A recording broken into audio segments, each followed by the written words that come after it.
Hi, welcome on to ArsenalFanTV now. The big game at the weekend is Arsenal taking on Southampton at St Mary's in the FA Cup. Really looking forward to it. I've got a special guest with me on the show today. It's Freddie. Look at the big smile on his face from the ugly inside, which is the Southampton YouTube page, which is an excellent page, by the way. Make sure you check it out. And he's got a big smile on his face because they murdered Liverpool over the two legs. They're into the final of the League Cup. And look at him. Look at him. First of all, tell us about that game. That was a great performance. Mate, I'm on cloud nine, and I'll tell you what, I'll be floating all the way to Wembley at the end of February. Can't believe we've done it over two legs. We've done exactly what we needed to do: sit deep, soak up the pressure, and the game plan was fantastic. And we excelled last night, and we've done what we needed to do. Shane Long, what a strike that was! That was a brilliant strike, and you know what? The thing about it as well is that you did it without Van Dijk in the second leg, who to me has been one of your really impressive players this season. Yeah, that's right. I mean, Van Dijk's probably been our outstanding player this season by far, at least by a country mile in some games. He's not only just a defender, he's a leader. He's cool, he's composed. He can play anywhere on the pitch. He can take players on, and I'm not surprised by the price tags that the papers are pushing around, 50, 60 million. I think the performances that he's put in are definitely worth that. A lot of people are saying, 60 million, yeah, you're out of your mind, mate. But if you watch Van Dijk every single week, he's become a love affair with the Saints fans because everybody loves him. Like I said, he's cool, composed, and he's a natural replacement for Font, I think. Yeah, no, he's an excellent player. But interesting you say that. Font's gone because he's left, and Van Dijk, he didn't play against Liverpool, and there is a rumour that he may be out. I read somewhere that, first of all, they were saying he might be out for a couple of months, but what's the situation on him? Do you think he'll figure on Saturday? Well, first of all, I think the report you saw was by The Sun. Don't believe anything you read in The Sun. That's true. They said he's up to 3 months, but there's been no official confirmation by the football club yet. The injury news is that he's got swelling and bruising on his left ankle. Jamie Vardy went straight for the back of him the weekend against Leicester. I think he's going to be a doubt for. I think he's going to be a doubt for Saturday's game, and I expect Yoshida and Stevens to once again partner again at the weekend. Do you reckon? Because the interesting thing for me watching the game, and I was like, loving watching that game because I was like, yeah, keep going, get to extra time, go penalties because the longer the Southampton players play, that means that they're going to be knackered for the weekend. You've got a game on Tuesday night as well, just like we've got a game on Tuesday night against Watford. So we know that there'll be players rested for this game, but do you reckon there'll be a lot more players rested for Southampton than normal? Because, you've just had that really tough game against Liverpool, game on Tuesday, as I said, and then game against Arsenal. What sort of Southampton team can we expect? I think it'll be, this is the thing, Claude Puel, I've seen a statistic, he's made over 180 changes this season. That's averaging about 5 or 6 every match day.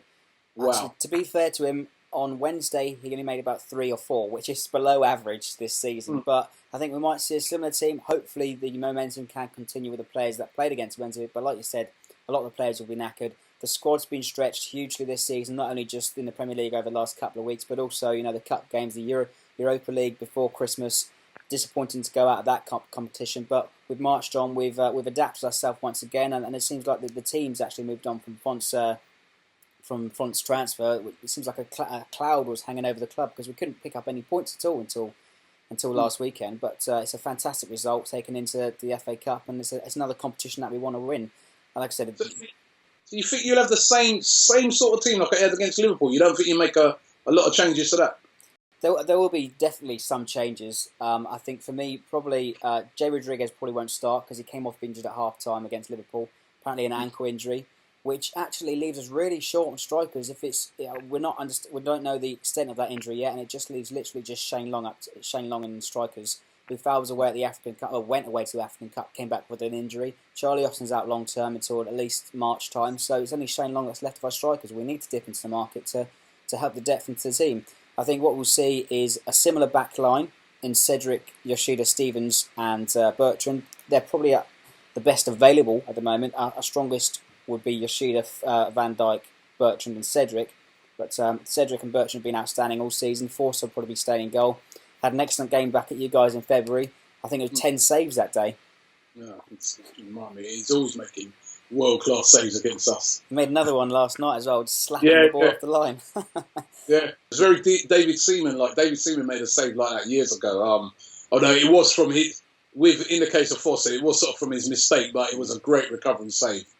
But yeah, I mean, you're suggesting quite a strong team. I think with Arsenal, again, I think we're going to have to make changes. We got our game on Tuesday. That's a vital game against Watford that we really need to win if we need to, continue trying to make ground up on Chelsea. And I can see us leaving out guys like Alexis, Ozil. I'll be very surprised to see them play. I do, however, feel that we'll still have quite a strong team. I can see probably, well, from what I heard, Welbeck's going to start. Walcott's back, so he might get a start. Oxlade-Chamberlain. The midfield will be interesting because, of course, Xhaka stupidly got himself sent off last week. So maybe Coquelin Ramsey in there. Or maybe a youngster might get thrown into that area. But I think it'd be quite a mature team. Ospina in goal, who's a top quality keeper. Maybe Gabriel, maybe no Koscielny in that team. I'm not 100% sure what he'll do, but I think it'll be quite a strong team. And obviously, we're going to be fresher than you guys because that must have taken a toll. You really put a lot of work into that win over Liverpool. Yeah, absolutely. We chased the game not for just the 90 minutes, but the 2 weeks before that we chased that game as well. And fair play to Klopp. Well, he's had his critics. I think he silenced them kind of temporarily last night. Got to our first major cup final in our first major cup final in 14 years. Remember the last one? Arsenal in 2003 in this competition. Now, listen, it's going to be a tough game for us because you guys seem to be our bogey team, and you're telling me about the record. I mean, I didn't even know it was. Remind me again. The last time we beat you lot at St Mary's. The last time Arsenal beat Southampton at St Mary's was in 2003. Wow, I can't believe that. That's going to change. That's changing. It's changing Saturday. I think we've got you this week. Well, I think the spirits are high. The momentum hopefully is going to carry through this weekend, and the fans. You'll be knackered. You're not going to be knackered. I think the adrenaline is going to carry us through to the next round, mate. So you're confident, though? You think you're confident that you'll get a result? Well, quietly confident. Because, like we said, it's been a tough run of games. The team's been stretched. It's going to be interesting to see which team, because he does make a lot of rotations. But the spirits are high, and I think that momentum is going to carry through to Saturday night. All right, well, listen, I'm looking forward to it. We have had some horrible... I mean, I remember that Boxing Day game at St Mary's. That sticks long in the memory. That was terrible. We've got to go down there and reverse that. There'll be a lot of Arsenal fans travelling down there. We sold out of our allocation, so it should be a great atmosphere. The last round against Preston, the atmosphere is incredible. And I don't know, hopefully we're catching you at the right time, but really looking forward to it, Freddie. Good luck. Tell us about your channel again if people want to subscribe. Yeah, so we're a Southampton fans channel and fanzine, longest serving fanzine for Southampton Football Club since 1988. We do a lot of Southampton content, match previews, fan cams, that sort of stuff. Brilliant. Well, and the name of it, don't forget to tell them the name of it. The Ugly Inside. You can't forget that name, The Ugly Inside. It's going to get ugly on Saturday, hopefully, for us.